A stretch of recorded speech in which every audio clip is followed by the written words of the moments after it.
श्री हनुमते नमः। आप सभी का आपके अपनी चैनल आध्यात्मिक सागर में बहुत बहुत स्वागत है। आज मंगलवार को सुनिए हनुमान जी की कथा। एक नगर में एक वृद्धा रहती थी। उसका एक ही पुत्र था। उस वृद्धा की हनुमान जी पर बहुत गहरी आस्था थी।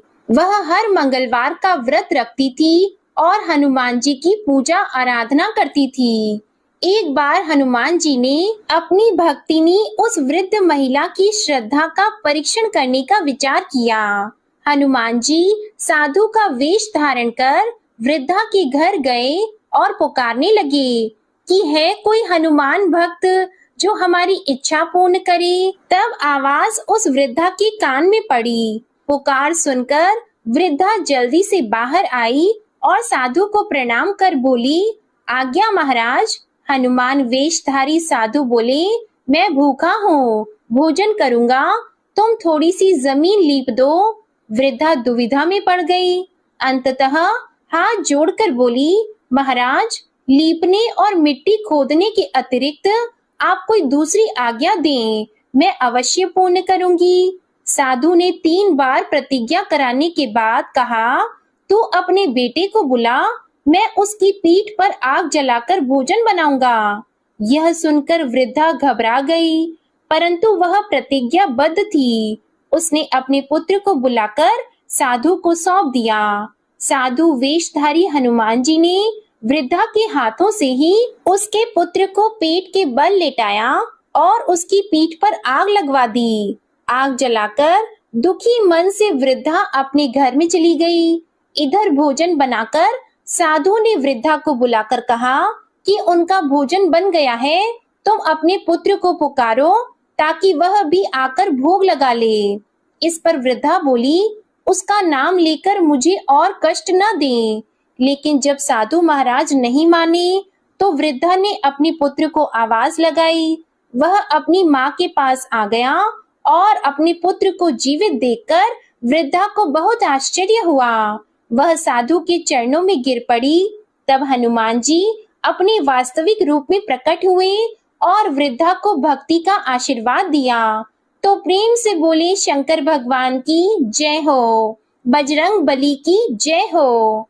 आइए सुनते हैं मंगलवार व्रत की पौराणिक कथा। एक बार नैमिषारण्य तीर्थ में 80,000 मुनि एकत्र होकर पुराणों के ज्ञाता श्री सूत जी से पूछने लगे, हे महामुनि, आपने हमें अनेक पुराणों की कथा सुनाई है।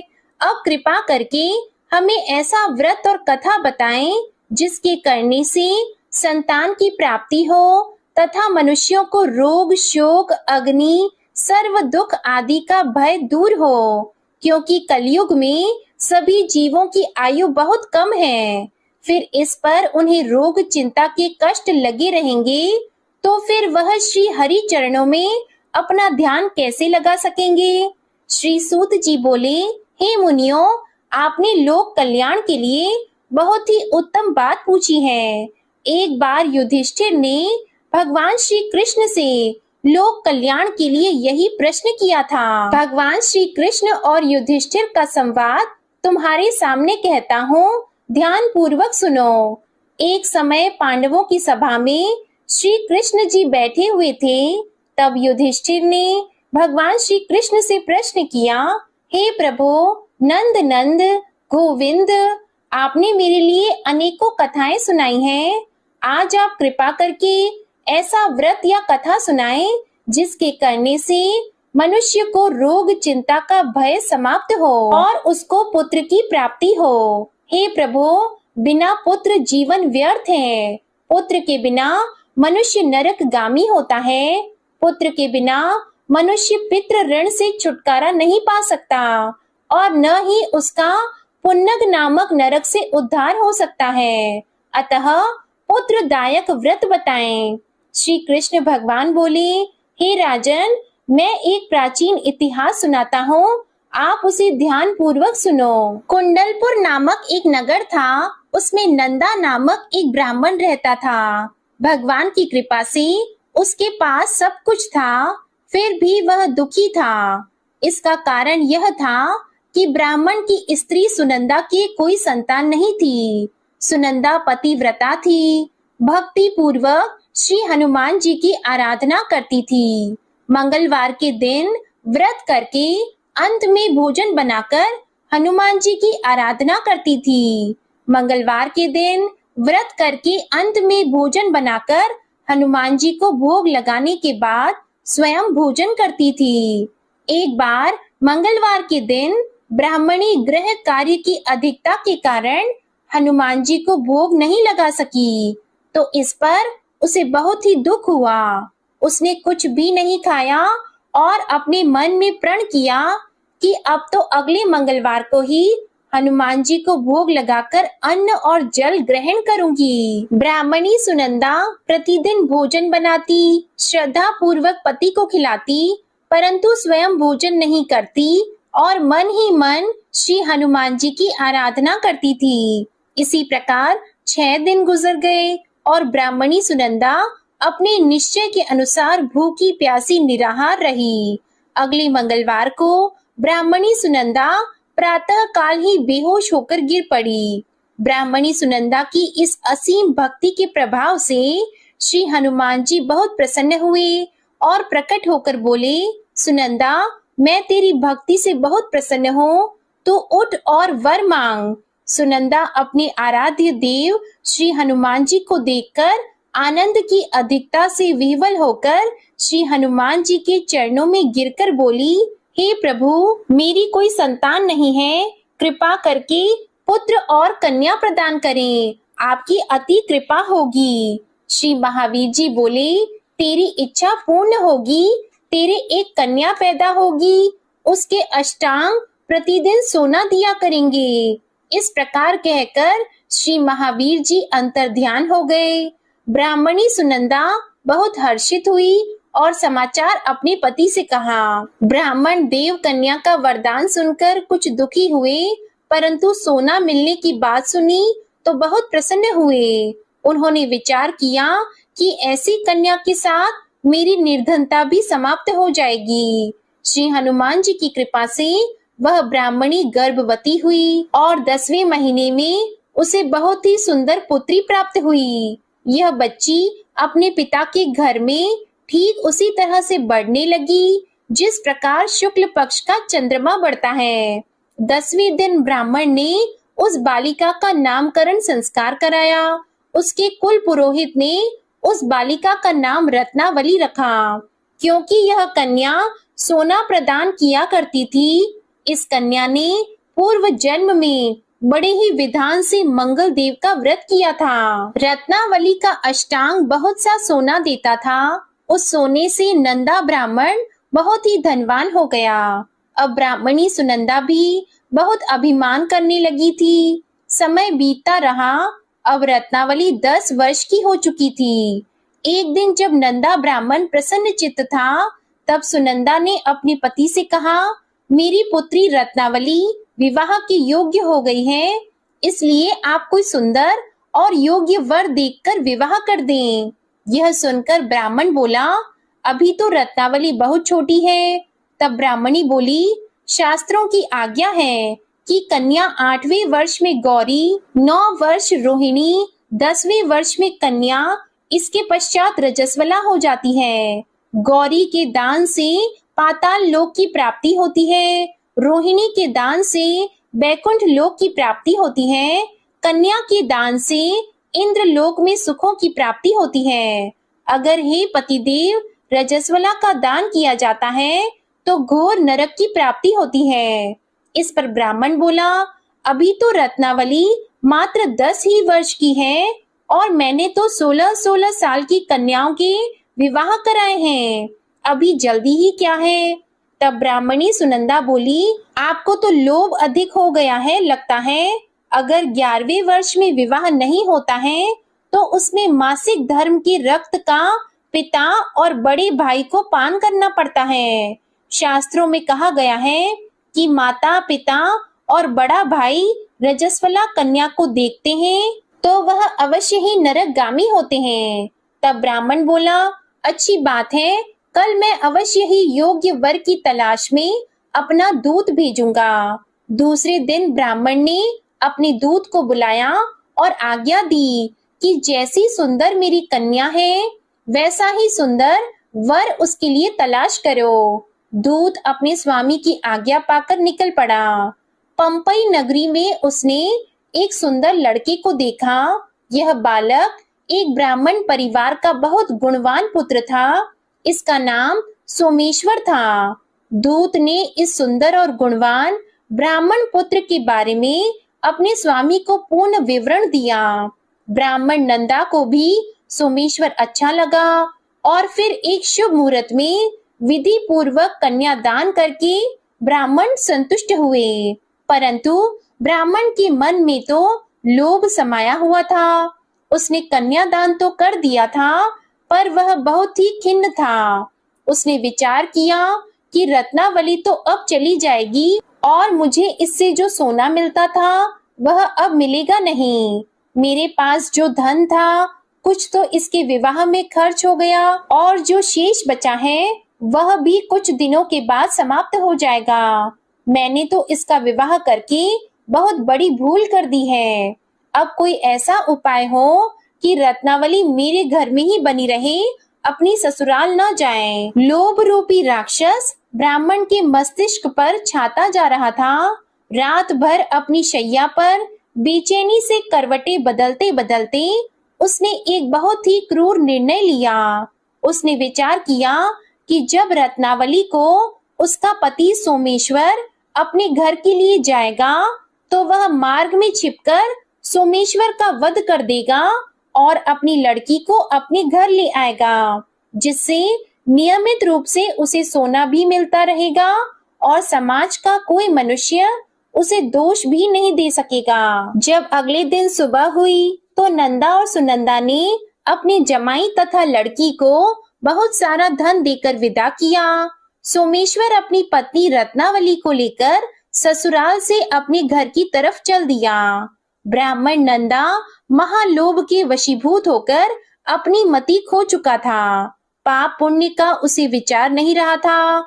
अपने भयानक और क्रूर निर्णय को कार्य रूप देने के लिए उसने अपने दूत को मार्ग में अपनी जमाई का वध कराने के लिए भेज दिया था, ताकि रत्नावली से प्राप्त होने वाला सोना उसे हमेशा मिलता रहे और वो कभी निर्धन न हो। ब्राह्मण के दूत ने अपने स्वामी की आज्ञा का पालन करते हुए उसके जमाई सोमेश्वर का मार्ग में ही वध कर दिया। समाचार प्राप्त कर ब्राह्मण नंदा मार्ग में पहुंचा और रोती हुई अपनी पुत्री रत्नावली से बोला, हे पुत्री, मार्ग में लुटेरों ने पति का वध कर दिया है। भगवान की इच्छा के आगे किसी का वश नहीं चलता है। अब तू घर चल, वहां पर ही रहकर शेष जीवन व्यतीत करना। जो भाग्य में लिखा है वही होगा। अपने पति की अकाल मृत्यु से रत्नावली बहुत दुखी हुई। करुण क्रंदन और रुदन करती हुई अपने पिता से बोली, हे पिताजी, इस संसार में जिस स्त्री का पति नहीं है उसका जीना व्यर्थ है। मैं अपने पति के साथ ही अपने शरीर को जला दूंगी और सती होकर अपने इस जन्म को, माता पिता के नाम को तथा सास ससुर के यश को सार्थक करूंगी। ब्राह्मण नंदा अपनी पुत्री रत्नावली के वचनों को सुनकर बहुत दुखी हुआ। विचार करने लगा कि मैंने व्यर्थ ही जमाई वध का पाप अपने सिर लिया है। रत्नावली तो उसके पीछे अपने प्राण तक देने को तैयार है। मेरा तो दोनों तरफ से मरण हो गया। धन तो अब मिलेगा नहीं। जमाई वध के पाप के फलस्वरूप यम यातना भुगतनी पड़ेगी। यह सोचकर वह बहुत ही दुखी हुआ। सोमेश्वर की चिता बनाई गई। रत्नावली सती होने की इच्छा से अपने पति का सिर अपनी गोद में रखकर चिता में बैठ गई। जैसे ही सोमेश्वर की चिता को अग्नि लगाई गई, वैसे ही प्रसन्न होकर मंगल देव वहां प्रकट हुए और बोले, हे रत्नावली, मैं तेरी पति भक्ति से बहुत प्रसन्न हूँ, तू वर मांग। तब रत्नावली ने अपने पति का जीवन दान मांगा। मंगल देव बोले, रत्नावली, तेरा पति अजर अमर है, यह महाविद्वान भी होगा और इसके अलावा तेरी जो इच्छा हो वह वर मांग। तब रत्नावली बोली, हे ग्रहों के स्वामी, यदि आप मुझ पर प्रसन्न हैं तो मुझे यह वरदान दीजिए कि जो भी मनुष्य मंगलवार के दिन प्रातः काल लाल पुष्प, लाल चंदन से पूजा करके आपका स्मरण करेगा, उसको रोग व्याधि नहीं होगी, स्वजनों से कभी वियोग नहीं होगा, सर्प, अग्नि तथा शत्रुओं का भय नहीं रहेगा, और जो स्त्री मंगलवार का व्रत करेगी वह कभी विधवा नहीं होगी। मंगल देव ने तथास्तु कहकर अंतर ध्यान हो गए। सोमेश्वर मंगल देव की कृपा से जीवित हो उठा। रत्नावली अपने पति को पुनः प्राप्त कर बहुत प्रसन्न हुई और मंगल देव का व्रत प्रत्येक मंगलवार को करके व्रतराज और मंगल देव की कृपा से इस लोक में सुख ऐश्वर्य को भोगते हुए अंत में अपने पति के साथ स्वर्ग लोक को गई। प्रेम से बोलिए जय श्री हनुमान। आइए अब सुनते हैं श्री राम नाम की महिमा।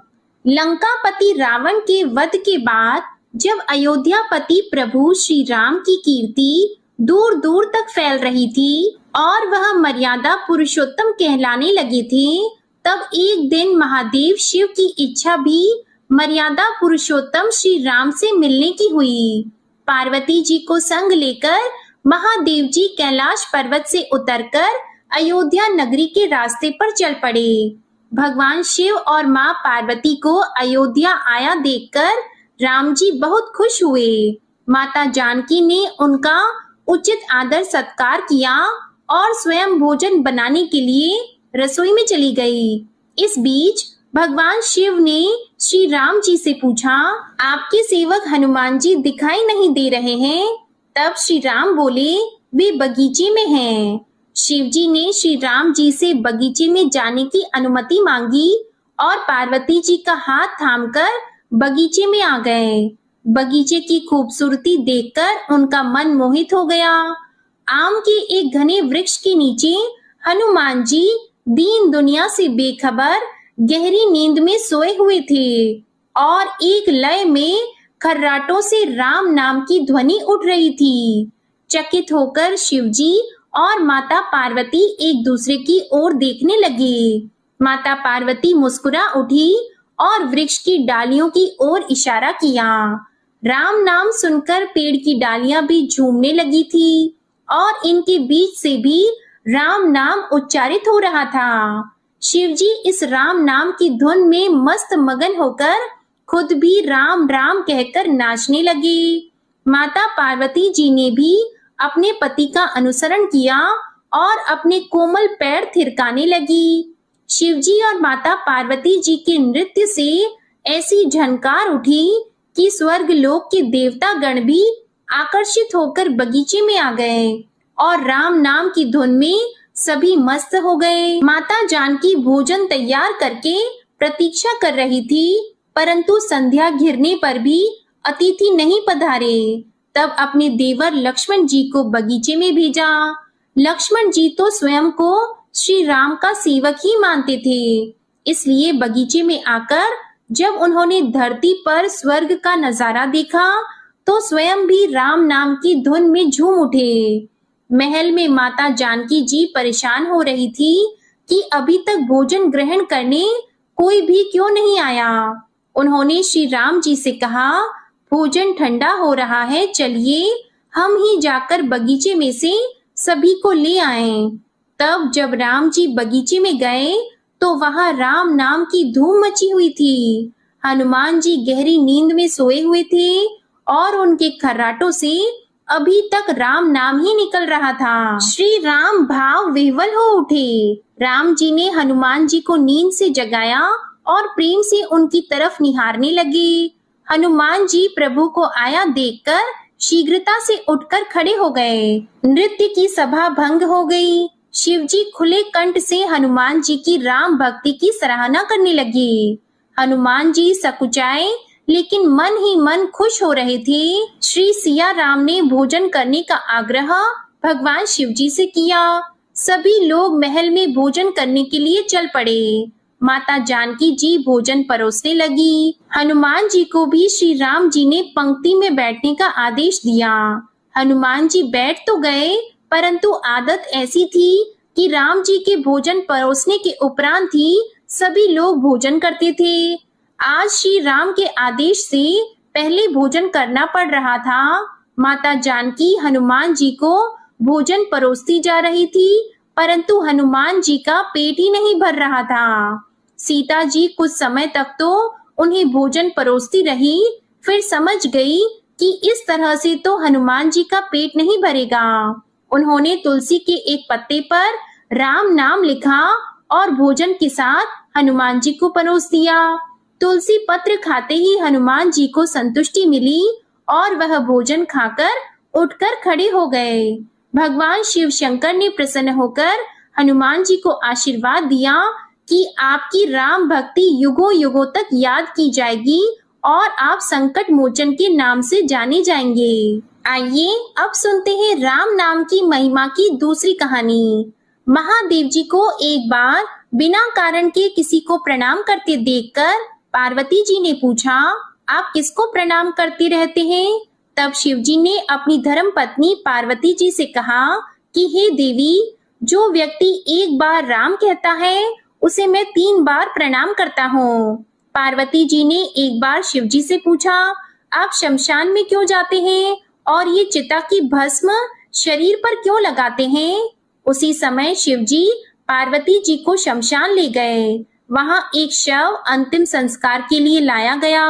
लोग राम नाम सत्य है कहते हुए शव को ला रहे थे। शिव जी ने कहा कि देखो पार्वती, इस शमशान की ओर जब लोग आते हैं तो राम नाम का स्मरण करते हुए आते हैं और इस शव के निमित्त से कई लोगों के मुख से मेरा अति प्रिय दिव्य राम नाम निकलता है। उसी को सुनने मैं शमशान में आता हूँ और इतने लोगों के मुख से राम नाम का जप करवाने में निमित्त बनने वाले इस शव का मैं सम्मान करता हूँ, प्रणाम करता हूँ और अग्नि में जलने के बाद उसकी भस्म को अपने शरीर पर लगा लेता हूँ। राम नाम बुलवाने वाले के प्रति मुझे इतना प्रेम है। एक बार शिव जी कैलाश पर पहुंचे और पार्वती जी से भोजन मांगा। तब पार्वती जी विष्णु सहस्त्र नाम का पाठ कर रही थी। पार्वती जी ने कहा, अभी पाठ पूरा नहीं हुआ है, कृपया थोड़ी देर प्रतीक्षा कीजिए। तब शिव जी ने कहा कि इसमें तो समय और श्रम दोनों लगेंगे। संत लोग जिस तरह से सहस्त्र नाम को छोटा कर लेते हैं और नित्य जपते हैं, वैसा उपाय कर लो। तो पार्वती जी ने पूछा कि वो उपाय कैसे करते हैं, मैं सुनना चाहती हूँ। तो शिव जी ने बताया, केवल एक बार राम कह लो, तुम्हें सहस्त्र नाम भगवान के 1000 नाम लेने का फल मिल जाएगा। एक राम नाम 1000 दिव्य नामों के समान है। तब पार्वती जी ने वैसा ही किया। भगवान बोले, श्री राम राम रामेति रमे रामे मनोरमे सहस्त्र नाम तततुल्यम राम नाम वरानने। यह राम नाम सभी आपदाओं को हरने वाला, सभी संपदाओं को देने वाला दाता है, सारे संसार को विश्राम या शांति प्रदान करने वाला है। इसलिए मैं इसे बार बार प्रणाम करता हूँ। भव सागर की सभी समस्याओं और दुखों के बीजों को भूंज के रख देने वाला, समूल नष्ट कर देने वाला, सुख संपत्तियों को अर्जित करने वाला, यमदूतों को खदेड़ने वाला केवल राम नाम का जप है। इसलिए प्रयास पूर्वक स्वयं भी राम नाम जपते रहना चाहिए और दूसरों को भी प्रेरित करके राम नाम जपना चाहिए। इससे अपना और दूसरों का तुरंत कल्याण हो जाता है। यही सबसे सुलभ और अचूक उपाय है। इसलिए हमारे देश में प्रणाम राम राम कहकर किया जाता है। आइए अब सुनते हैं बिल्व वृक्ष की महिमा। एक बार नारद जी ने भोलेनाथ जी की स्तुति करके पूछा कि प्रभु, आपको प्रसन्न करने के लिए सबसे उत्तम और सुलभ साधन क्या है? हे त्रिलोकीनाथ, आप तो निर्विकार और निष्काम हैं, आप सहज ही प्रसन्न हो जाते हैं। फिर भी मेरे जानने की इच्छा है कि आपको क्या प्रिय है, तब शिव जी बोले, नारद जी, वैसे तो मुझे भक्त के भाव सबसे प्रिय हैं, फिर भी आपने पूछा है तो मैं बताता हूँ। मुझे जल के साथ साथ बिल्व पत्र बहुत प्रिय हैं। जो अखंड बिल्व पत्र मुझे श्रद्धा से अर्पित करते हैं, मैं उन्हें अपने लोक में स्थान देता हूँ। नारद जी भगवान शंकर और माता पार्वती की वंदना करके अपने लोक को चले गए। उनके जाने के पश्चात पार्वती जी ने शिव जी से पूछा कि हे प्रभु, मेरी ये जानने की बड़ी तीव्र इच्छा हो रही है कि आपको बेल पत्र इतने प्रिय क्यों हैं? कृपा करके मेरी जिज्ञासा को शांत कीजिए। तब शिव जी बोले, हे शिवे, बिल्व के पत्ते मेरी जटा के समान हैं। उसका त्रिपत्र यानी 3 पत्ते ऋग्वेद, यजुर्वेद और सामवेद हैं। शाखाएं समस्त शास्त्र का स्वरूप है। बिल्व वृक्ष को आप पृथ्वी का कल्प वृक्ष समझें, जो ब्रह्मा, विष्णु और शिव स्वरूप है। हे पार्वती, स्वयं महालक्ष्मी जी ने शैल पर्वत पर बिल्व वृक्ष रूप में जन्म लिया था। इस कारण भी बेल का वृक्ष मेरे लिए अति प्रिय है। महालक्ष्मी जी ने बिल्व का रूप धरा, ये सुनकर पार्वती जी कौतूहल में पड़ गईं और पार्वती जी कौतूहल से उपजी जिज्ञासा को रोक न पाईं। उन्होंने पूछा, देवी लक्ष्मी ने आखिर बिल्व वृक्ष का रूप क्यों लिया? आप ये कथा विस्तार से कहें। तब भोलेनाथ ने देवी पार्वती जी को कथा सुनाना आरंभ किया। हे देवी, सतयुग में ज्योति रूप में मेरे अंश का रामेश्वर लिंग था। ब्रह्मा आदि देवों ने उसका विधिवत पूजन अर्चन किया था। इसका परिणाम ये हुआ कि मेरे अनुग्रह से वाणी देवी सबकी प्रिय हो गई। वे भगवान विष्णु को सतत प्रिय हो गई। मेरे प्रभाव से भगवान केशव के मन में वाग देवी के लिए जितनी प्रीति उत्पन्न हुई, वह स्वयं लक्ष्मी जी को नहीं भाई। लक्ष्मी देवी का श्री हरि के प्रति मन में कुछ दुराव पैदा हो गया। वह चिंतित और रुष्ट होकर चुपचाप परम उत्तम श्री शैल पर्वत पर चली गईं। वहां उन्होंने तप करने का निश्चय किया और उत्तम स्थान का चयन करने लगी। महालक्ष्मी ने उत्तम स्थान का निश्चय करके मेरे लिंग विग्रह की उग्र तपस्या प्रारंभ की। उनकी तपस्या कठोरतम होती जा रही थी। हे परमेश्वरी, कुछ समय के बाद महालक्ष्मी जी ने मेरे लिंग विग्रह से थोड़ा ऊर्ध्व में एक वृक्ष का रूप धारण कर लिया। अपने पत्तों और पुष्प द्वारा निरंतर मेरा पूजन करने लगी। इस तरह महालक्ष्मी जी ने लाखों वर्षों तक घोर आराधना की। अंततः उन्हें मेरा अनुग्रह प्राप्त हुआ। मैं वहां प्रकट हुआ और देवी से इस घोर तप की आकांक्षा पूछकर वर देने को तैयार हुआ। महालक्ष्मी जी ने मांगा कि श्री हरि के हृदय में मेरे भाव से वाग देवी के लिए जो स्नेह हुआ है वह समाप्त हो जाए। तब शिव जी बोले, मैंने महालक्ष्मी जी को समझाया, श्री हरि के हृदय में आपके अतिरिक्त किसी और के लिए कोई प्रेम नहीं है। वाग देवी के प्रति उनका प्रेम नहीं अपितु श्रद्धा है। यह सुनकर लक्ष्मी जी प्रसन्न हो गईं और पुनः श्री विष्णु के हृदय में स्थित होकर निरंतर उनके साथ विहार करने लगी। हे पार्वती, महालक्ष्मी के हृदय का एक बड़ा विकार इस प्रकार दूर हो गया। इस कारण हरिप्रिया उसी वृक्ष रूप में सर्वदा अतिशय भक्ति से भरकर यत्न पूर्वक मेरी पूजा करने लगी। हे पार्वती, इसी कारण विश्व का वृक्ष, उसके पत्ते, फल, फूल आदि मुझे बहुत प्रिय हैं।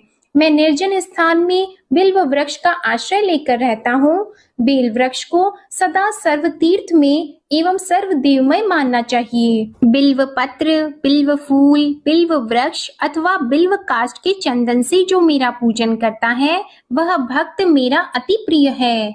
बिल्व वृक्ष को शिव के समान ही समझो। वह मेरा शरीर है जो बिल्व पर चंदन से मेरा नाम अंकित करके मुझे अर्पण करता है। मैं उसे सभी पापों से मुक्त करके अपने लोक में स्थान देता हूँ। हे देवी, उस व्यक्ति को स्वयं लक्ष्मी जी भी नमस्कार करती हैं जो मेरा पूजन करते हैं। जो बिल्व मूल में प्राण छोड़ता है उसको रुद्र देह प्राप्त होता है और ऐसे मनुष्य पर सदैव ही माता लक्ष्मी की कृपा रहती है और साथ ही साथ भगवान नारायण की कृपा भी उन पर सदैव बनी रहती है। प्रेम से बोलिए भगवान शिव और माता पार्वती की जय। आइए अब सुनते हैं मंगलवार को सुनी जाने वाली मंगला गौरी माता की पौराणिक कथा। कुरु देश में श्रुत कीर्ति नामक एक विद्वान, कीर्तिशाली, शत्रुओं का नाश करने वाला, 64 कलाओं का ज्ञाता तथा धनुर्विद्या में कुशल राजा हुआ था। पुत्र के अलावा अन्य सभी शुभ चीजें उस राजा के पास थी, इसलिए वह राजा संतान के विषय में अत्यंत चिंतित हुआ और जब ध्यान पूर्वक देवी की आराधना करने लगा, तब उसकी कठोर तपस्या से देवी प्रसन्न हो गई और उससे यह वचन बोली कि हे सुव्रत, वर मांगो। तब श्रुतकीर्ति बोला, हे देवी, यदि आप मुझ पर प्रसन्न हो तो मुझे सुंदर पुत्र दीजिए। हे देवी, आपकी कृपा से अन्य किसी भी वस्तु का अभाव नहीं है।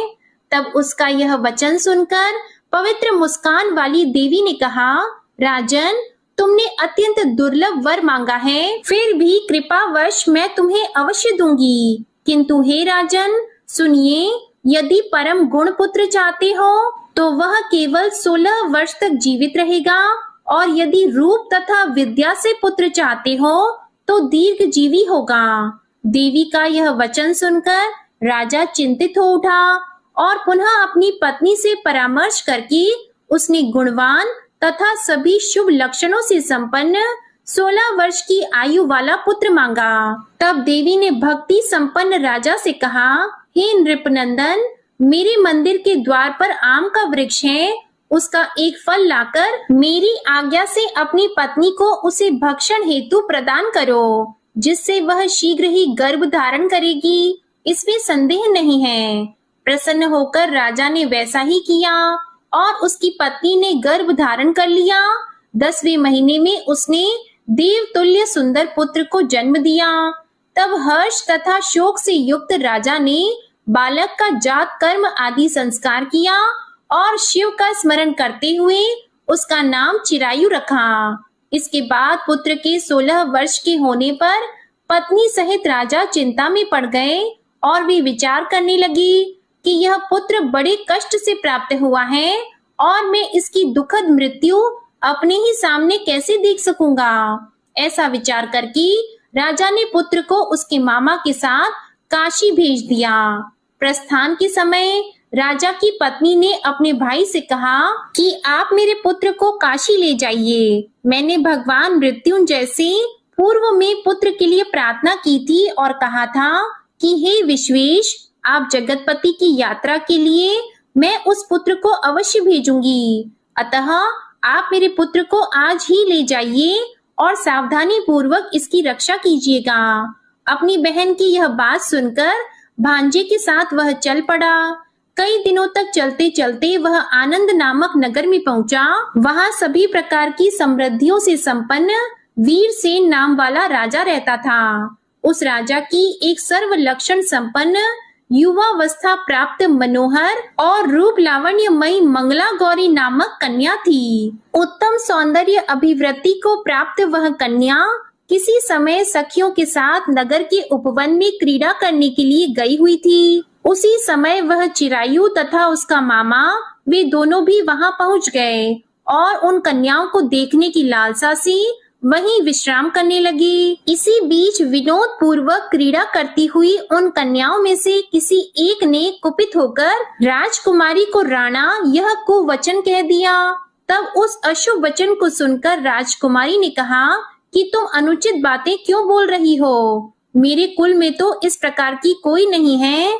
मंगला गौरी की कृपा से तथा उनके व्रत के प्रभाव से विवाह के समय जिसके सर पर मेरे हाथ से अक्षत पड़ेंगे, हे सखी, वह यदि अल्प आयु वाला भी होगा तो भी चिरंजीवी हो जाएगा।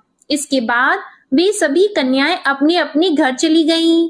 उसी दिन राजकुमारी का विवाह था। बालिक देश के दृढ़ धर्मा नामक राजा के सुकेत नाम वाले पुत्र के साथ उसका विवाह निश्चित किया गया था। वह सुकेत विद्याहीन, कुरूप तथा बहरा था।